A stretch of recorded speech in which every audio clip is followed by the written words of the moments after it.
काल रात्री 9 वाजण्याच्या सुमाराला कंट्रोलच्या कॉलवरून आमचे बीट मार्शल यांना कॉटन मार्केट या ठिकाणी भांडणं झाल्याचं समजलं. त्यावेळेला बीट मार्शल त्या ठिकाणी पोहोचले असता त्या ठिकाणी स्टॅबिंगचा म्हणजे चाकूने हमला केल्याचा प्रकार असल्यामुळं आम्हाला सुद्धा ती माहिती मिळाली आणि आम्ही सुद्धा त्या ठिकाणी पोहोचलो.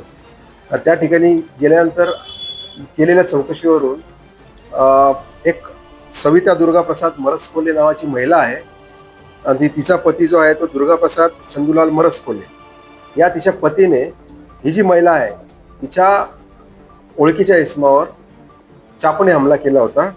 ज्याच्यावरती हमला केला त्याचं नाव पिंटू उर्फ हेमकुमार भगीरथी बंजारे मानेवाडा या ठिकाणी राहणारे हे लोक आहेत. आणि हा जो दुर्गाप्रसाद चंदूलाल मरसकोले जो आरोपी आहे या आरोपीने या इसमावरती त्याच्या पत्नीला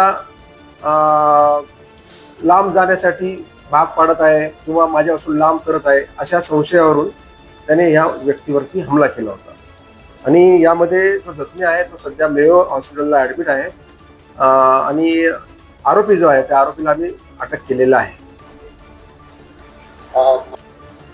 हा जो प्रकार घडला त्यावेळेला कंट्रोलला माहिती मिळाली होती आणि ट्रॅफिकचे काही अंमलदारांनी आणि लोकांनी ह्या आरोपीला पकडलं होतं. आम्ही त्या ठिकाणी आमची बीट मार्शल सुद्धा पोहोचली. बीट मार्शलने त्यांना ताब्यात घेतल्यानंतर आम्हाला कळल्यावर आम्ही सुद्धा त्या ठिकाणी पोहोचलो.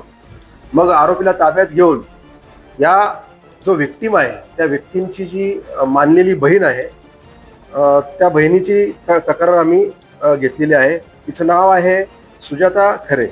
या महिलेच्या तक्रारीवरून आम्ही हा 232/2025 आणि BNS सेक्शन 109, 296, 351, 3 आणि 425 RMAC सह हा आम्ही गुन्हा दाखल केलेला आहे.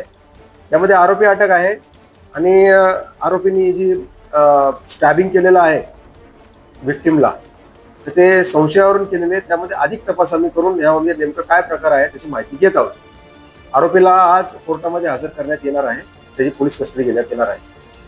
हा मजूर आहे, मजुरी काम करतो आणि मानेवाडा या भागात राहिला आहे. कपल त्याची पत्नी ही एका हॉटेलमध्ये धुणं मांडण्याचे काम करते आणि त्या धुणं मांडण्याचे काम करताना तिची हा जो जखमी आहे या जखमीशी ओळख झालेली आहे आणि त्या दोघांची मैत्री झाली होती आणि याची पत्नी निघून गेली होती घरातनं. तर याला असा राग होता की ह्याच्यामुळे ती पत्नी गेलेली आहे, मुलीला घेऊन गेलेली आहे.